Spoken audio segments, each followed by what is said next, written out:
আমাদের আজকের recipe chicken hariyali বা হরিয়ালি চিকেন, যেটা খুব সহজেই বাড়িতে বানিয়ে নিতে পারি, রেস্তোরাঁয় যাওয়ার কোনো প্রয়োজন নেই।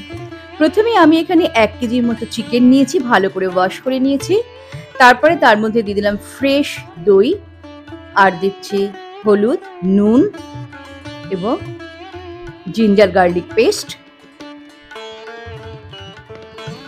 দিয়ে খুব ভালো করে এটাকে চিকেনের সাথে মেশাবো। মিশিয়ে আধ ঘন্টার জন্য এটাকে ঢেকে রেখে দেবো। এরপর একটা পেস্ট বানিয়ে নেব।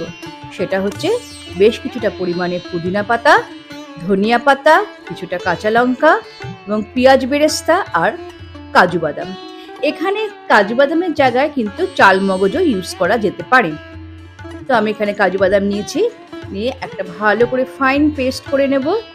সেই পেস্টটা দিয়ে ম্যারিনেটেড চিকেনটাকে আর একবার ম্যারিনেট করবো। অর্থাৎ এখানে ট্রিক্সটা হচ্ছে দুটো, যে চিকেনটাকে দুবার ম্যারিনেট করতে হবে এবং আধ ঘন্টা করে পুরো 1 ঘন্টা ম্যারিনেট করে রাখতে হবে।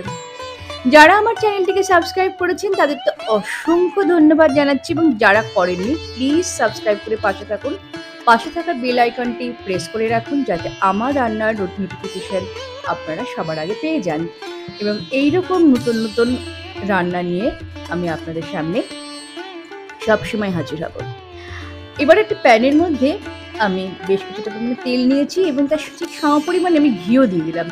অর্থাৎ ঘিটা পরে না দিয়ে আমি এখনই দিয়ে দিচ্ছি। এইবারে ম্যারিনেটেড চিকেনটাকে আমি হাই ফ্লেমে তখন থাকবে, আমি প্যানে দিয়ে দেবো এবং দিয়ে ভালো করে কষিয়ে নেব 5 মিনিটের জন্য। খেয়াল রাখতে হবে যেন, যেহেতু ঘি রয়েছে এবং কাজুও রয়েছে, নিচে লেগে যাওয়ার সম্ভাবনাটা খুব বেশি থাকে, তাই কনস্ট্যান্টলি ভালো করে নাড়িয়ে নিতে হবে। কিন্তু ফ্লেম থাকবে এই সময় একদম হাই ফ্লেম। বাড়িতে অবশ্যই এইভাবে একবার ট্রাই করে দেখবেন। লুচি, পরোটা, নান বা পোলাওয়ের সাথে খেতে কিন্তু অসাধারণ লাগে, এবং এর একটা সুন্দর স্মেলটা সব থেকে মনে হয় আরও খাই এরকম একটা ব্যাপার চলে আসে। তো আমি ঢেকে দিলাম 10 মিনিটের জন্য। আমি এটা মিডিয়াম হিটে রাখবো।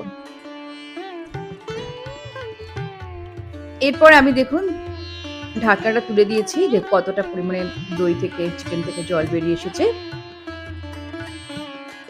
এখানে কিন্তু আমি কোনো রকম ভাবে জল ইউজ করব না। আমার মনে হয়েছে আরেকটু নুন লাগতে পারে, তাই আমি আরেকটু নুন দিয়ে দিলাম এবং দিয়ে দিচ্ছি জিরা পাউডার আর ধনিয়া পাউডার। দিয়ে চিকেনটাকে ভালো করে মিশিয়ে আমি আরো আধ ঘন্টার জন্য একদম লো ফ্লেমে রেখে দেবো।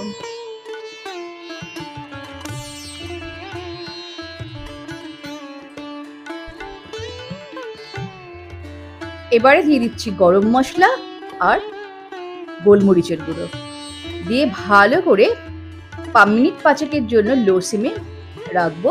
ব্যাস তৈরি হয়ে গেল আমাদের চিকেন হরিয়ালি বা হরিয়ালি চিকেন। এইভাবে বাড়িতে আপনারা অবশ্যই ট্রাই করুন। তাহলে আসছি আরো নতুন নতুন রেসিপি নিয়ে। ততক্ষণ ভালো থাকুন, সুস্থ থাকুন এবং পরিবারের সকলকে নিয়ে খুব আনন্দে থাকুন। All the best.